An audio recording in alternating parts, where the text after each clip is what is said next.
Great Race was a slapstick comedy from 1965, inspired by the 1908 New York to Paris race, although very little of the movie was taken from the actual race, which was sponsored by the leading newspapers at each end, the New York Times and Le Matin, respectively, while the movie race is more of a grudge match between professional daredevils, characters designed around traditional movie tropes, including good guys in white and bad guys in black, with a top hat and a mustache, who go through a series of stunts trying to one-up each other.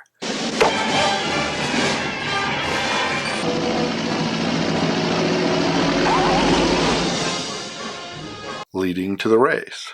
Leslie will lose, your automobile will lose, I will win! It was supposed to pay homage to classic films, specifically those of Charlie Chaplin and Laurel and Hardy, but also old westerns as well as others. The hero is the Great Leslie, played by Tony Curtis, driving the Leslie Special, a car built by the fictitious Weber Motor Company by request of Leslie, specifically for the race. I propose to prove that the American automobile is without peers. In reality, it was made by Warner Brothers for the movie, to look like the Thomas Flyer that won the actual 1908 race. The Great Leslie, I'm simply Leslie, was teamed up with Hezekiah Sturdy, played by Keenan Wynn. The villains were Professor Fate and his assistant, Maximilian Mean, played by Jack Lemmon and Peter Falk, driving the Hannibal Twin 8, a custom rear-engine machine with enough gadgets to impress James Bond.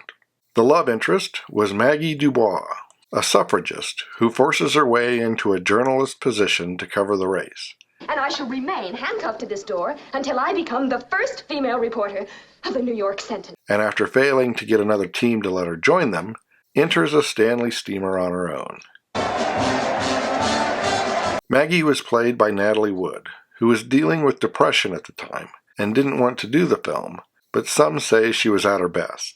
The other 4 cars entered in the race were sabotaged by Max Mean at the start. Are you sure you took care of everything? That's not supposed to happen in number 6. I fixed it so the wheels would come off. Just leaving the 3 primary competitors, although he sabotages his own car as well. But the steamer breaks down on its own shortly after taking the lead, and Maggie hitches a ride on the Leslie Special. I may not still be an official entry, but I will report every foot of this race. At the first checkpoint or fuel stop, You ain't gonna get no gas till tomorrow. there is a celebration with dancing girls that naturally ends up in a huge brawl, which Professor Fate uses as an opportunity to sabotage the fuel supply and get himself a large lead, but not before Maggie stows away on his car.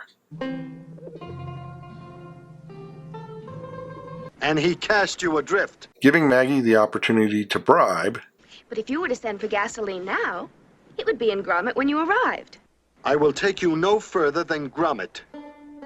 and then blackmail Leslie to be taken along for the rest of the race. Gas is yours if you take me to the West Coast. Under the circumstances, I consider that a fair exchange. Which Hezekiah tries to put an end to. If she goes, I stay.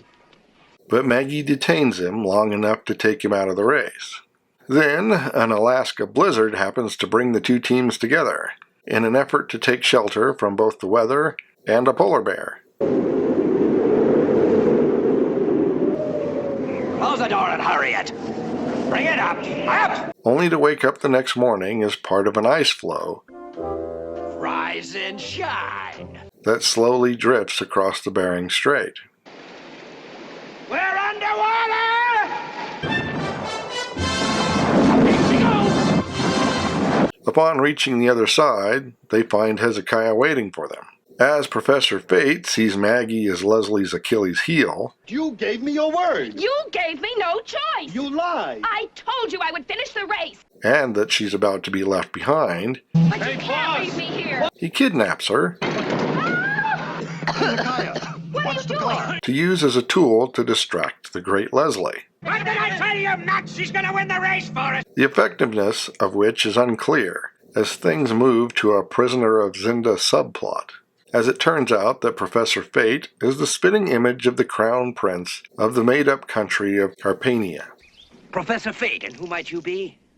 Incredible. Amazing. And rebels force him to take the prince's place so they can stage a coup. I won't do it. Then you leave us no alternative. I'll do it. With everyone being captured and having to find different ways to escape, helping each other out when they can. Events that include torture, storming the castle, and a fencing duel that upgrades from foils to sabers. How are you with a saber? There's only one way to find out.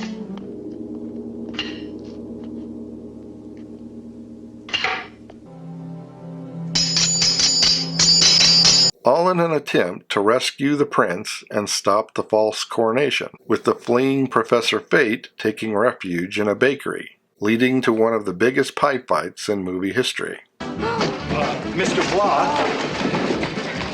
And eventually, a return to the race, with the last 500 kilometers to Paris being an actual race. You have to turn right in order to get to the Eiffel Tower. If we turn right back there, we'd end up on the Montmartre steps.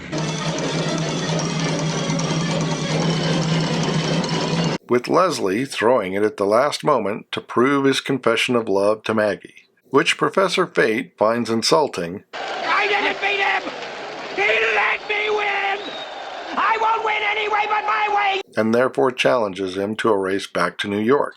It was the most expensive comedy to date at the time, and billed as the greatest comedy of all time, although it was pure cheese and both a critical and box office flop, often described as having a poor understanding of the classic movies that it tried to replicate, although it ended up being quite influential on its own, not just inspiring other movies, such as the similar but arguably better Those Daring Young Men and Their Jaunty Jalopies, also starring Tony Curtis, but also being the inspiration for Hanna-Barbera's Wacky Races and the iconic Dick Dastardly.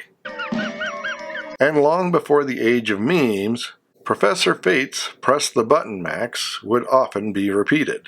Push the button, Max! Push the button, Max!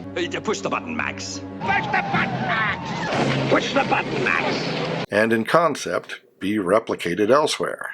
Julie, do the thing. 4 Leslie specials were built for the film, on a 1957 Ford F-100 pickup frame, and powered by a 260 Ford V8, backed by a 3-speed automatic, one of which would later be painted green and used in the film The Ballad of Cable Hogue, and at least one of the other cars still exists. There were 5 of the Hannibal Twin 8 built, with either a Volkswagen Flat 4 or a Chevy Corvair Flat 6, each built for different purposes, and at least 2 functional cars still exist, one with the cannon and smokescreen, and one with the rising scissor-action body. Perhaps this is an example as to why you shouldn't try to make them like they used to, and although it didn't turn out to be the greatest comedy of all time, it is a light-hearted watch that can be entertaining. So as always, thanks for watching, don't forget to comment below, and like and subscribe.